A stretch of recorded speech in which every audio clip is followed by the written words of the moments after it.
Britain is now terminally ill. The country has entered a state of total collapse, and many people believe that no one can save it. Prime Minister Starmer has resigned. There are many reasons behind his resignation, but today let's focus on the biggest and most difficult problem facing Britain, one that has become the target of widespread public criticism. The UK's healthcare system is in complete collapse, and the situation continues to worsen. Let's begin with a simple question. Has the NHS become paralysed? Today, there are 7.2 million patients waiting for surgery in the UK. Considering that the UK's population is less than 70 million, this means that at least 1 in every 10 Britons is currently on a waiting list for medical treatment. How long do they have to wait? You might think that going to the hospital today simply means waiting in line for a few hours. Sometimes, waiting 3 hours is already enough to make people anxious. But in the UK, things are completely different. If you get sick, it is almost impossible to see a doctor immediately. It sounds like something out of science fiction, but it is reality. Everything works by appointment. The official NHS target is that patients should receive treatment within 18 weeks. In other words, if you become ill today, you may not see a doctor until more than 4 months later. However, don't be fooled by that figure. The 18-week target is only an official standard, not reality. In fact, the NHS has failed to meet this target for more than a decade. For many patients, waiting more than 6 months, or even longer, has become normal. By the time your appointment finally arrives, you may no longer need medical treatment, or your condition may have become far more serious. This is not an exaggeration. Even going to the emergency department often doesn't help. More than 170,000 patients in the UK have waited over 1 year for treatment without seeing a doctor. According to the Royal College of Emergency Medicine, RCM, a conservative estimate suggests that in 2025, approximately 15,860 people died after waiting too long for emergency treatment. That means, on average, more than 300 people die every week because they cannot receive emergency medical care in time. Waiting to die has become a literal reality.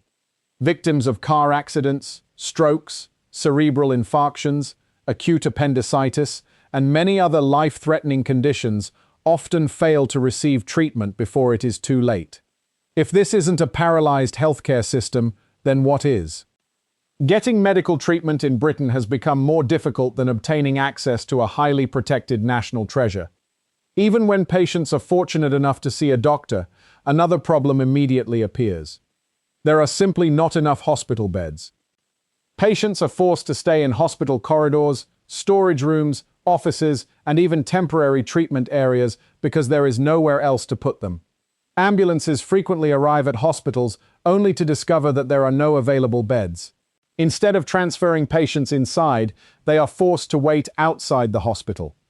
Critically ill patients suffering from strokes, heart attacks, or severe bleeding may spend hours inside ambulances because hospitals have no capacity to admit them. For many people, the ambulance becomes nothing more than another waiting room, a place where they slowly wait for death. In today's Britain, getting sick means you cannot rely on the healthcare system. Whether you recover or not often depends more on luck than on medical care. Even 5 years ago, Britain's long waiting times were already considered a global embarrassment. At that time, more than 3 million people were waiting for treatment. Today, that number has more than doubled to 7.2 million, and it continues to rise every year. Many experts believe it could exceed 10 million patients in the near future. So why has Britain's healthcare system reached this point? The first reason is simple. There are not enough healthcare workers. The NHS has faced a long-term shortage of more than 100,000 medical staff, while the social care sector lacks over 300,000 caregivers. As a result, many nurses are forced to do the work of 3 people. Years of excessive overtime have taken a heavy toll. Around 65% of nurses report suffering from severe anxiety or insomnia, making stress-related illness almost an occupational hazard. Many newly hired nurses leave within just a few months because the workload is simply unbearable. It's considered an occupational hazard. For many healthcare workers, quitting after only 3 months on the job has become completely normal. So why can't Britain recruit enough medical staff? The answer is simple: the pay is too low. For frontline caregivers in the UK, wages have barely increased over the past 15 years. In some cases, real income has actually fallen. Many healthcare workers earn less than £2,000 per month. Don't assume that £2,000 is a high salary. This is England. A single bus ride in London costs £1.75. With this level of income, after paying rent and covering basic living expenses, there is very little money left. Before Brexit, Britain solved its healthcare staffing shortage by recruiting workers from economically weaker Eastern European countries. Every year, more than 20,000 nurses from the European Union came to the UK for work, creating a stable supply of medical staff.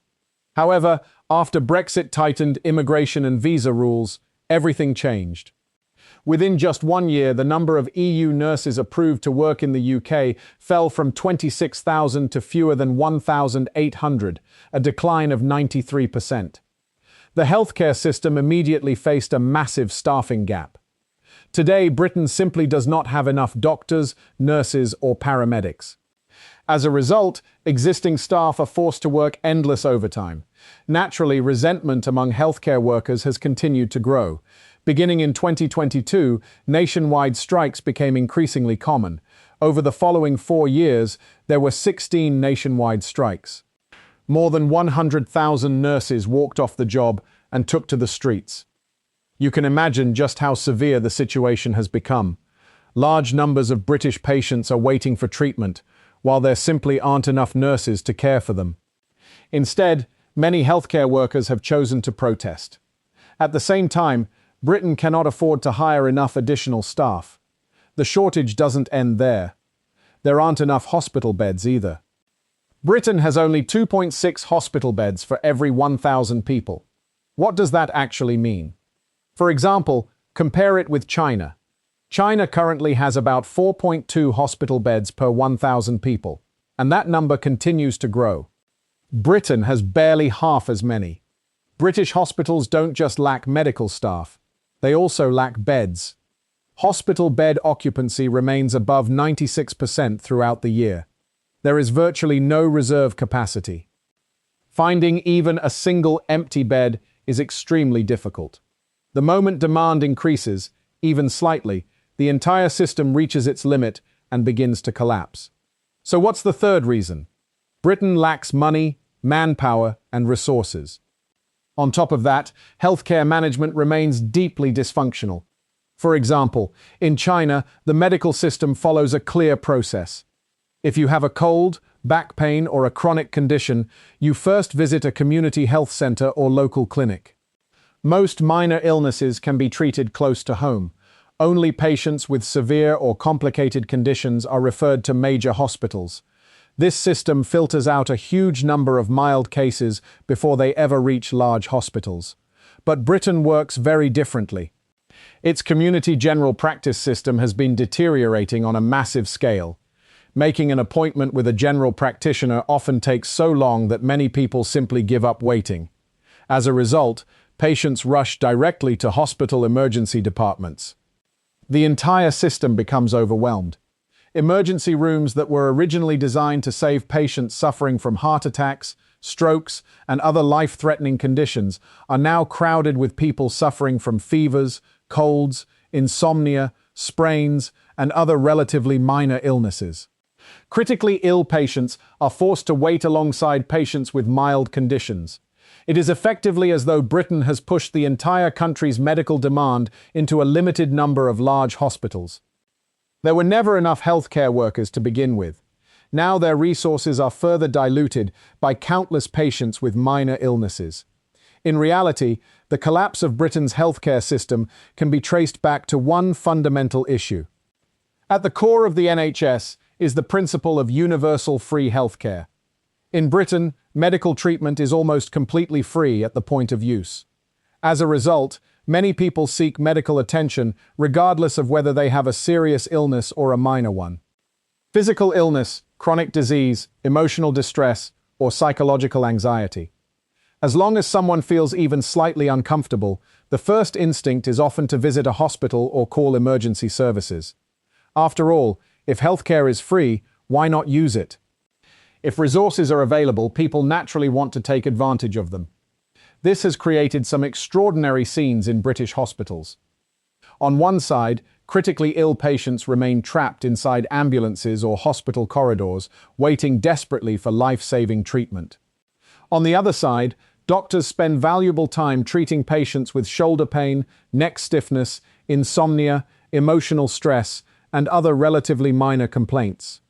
The system's limited capacity for saving lives is consumed by cases that are far less urgent. What's even more astonishing is what happens once a hospital bed is occupied. Patients often remain there for an extremely long time. Many elderly patients have already recovered and are medically fit to leave the hospital. However, because care homes face a shortage of hundreds of thousands of caregivers, there is nowhere for them to go. The discharge process stalls. As a result, they continue occupying public hospital beds. Some jokingly describe it as enjoying the benefits of the welfare state. Meanwhile, those beds remain unavailable for emergency patients. New critically ill patients cannot be admitted. The entire system becomes trapped in a vicious cycle. One bottleneck creates another, until the whole healthcare system begins collapsing layer by layer. This is the reality of Britain's healthcare system today. It has reached a state of near total paralysis. Whether patients recover often depends more on luck than on the healthcare system itself. So why doesn't Britain simply abolish universal free healthcare? Because no politician dares to do it. No government is willing to take the political risk. The public fiercely criticizes the government for destroying the healthcare system. Yet at the same time, they refuse to give up free healthcare. They want both. Healthcare must remain free forever. But they also expect immediate treatment without waiting. In reality, the system cannot provide both. The result is exactly what Britain faces today. Critically ill patients wait for treatment while recovered patients remain in hospital beds because they have nowhere else to go. Many people criticize the system while continuing to enjoy its benefits. In truth, Britain's political elites are largely unaffected. They rarely depend on public hospitals. They have private doctors. They use private hospitals. Long NHS waiting lists do not affect them. Even after Starmer stepped down, his approval rating had already fallen to nearly 80% disapproval. Many Britons continue to criticize the government. Their dream is simple. They want a healthcare system that is both completely free and highly efficient. Watching this unfold is astonishing. For example, even China, with its vast industrial capacity, highly efficient governance, and decades of rapid economic development, would hesitate to promise such a system.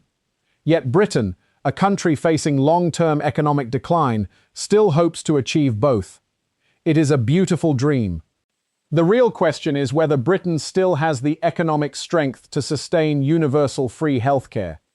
Does it still have the financial capacity to support such an expensive welfare system? Perhaps it did 3 centuries ago, during the height of the British Empire. Britain established the NHS in 1948.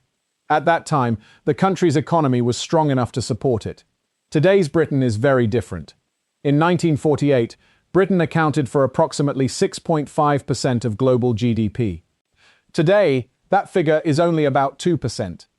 In 1948, Britain produced 11.7% of the world's industrial output. Today, it accounts for only 1.7%. Despite this dramatic decline, many people still expect the country to maintain the same level of welfare benefits. Meanwhile, Britain's public healthcare system continues to deteriorate. Private healthcare, however, is thriving. People who cannot afford to wait for NHS treatment increasingly turn to private hospitals. But private healthcare is expensive. In London, simply registering at a private hospital typically costs £450 to £600 before you even see a doctor. That alone is equivalent to roughly 5,000 yuan. And that's only for an initial consultation lasting around 30 minutes. Medication, laboratory tests, imaging, and treatment all cost extra. Patients therefore face 2 choices. Either wait a year or more for treatment through the NHS, or pay large amounts of money for private healthcare. That is Britain's reality today. The problems have become deeply rooted.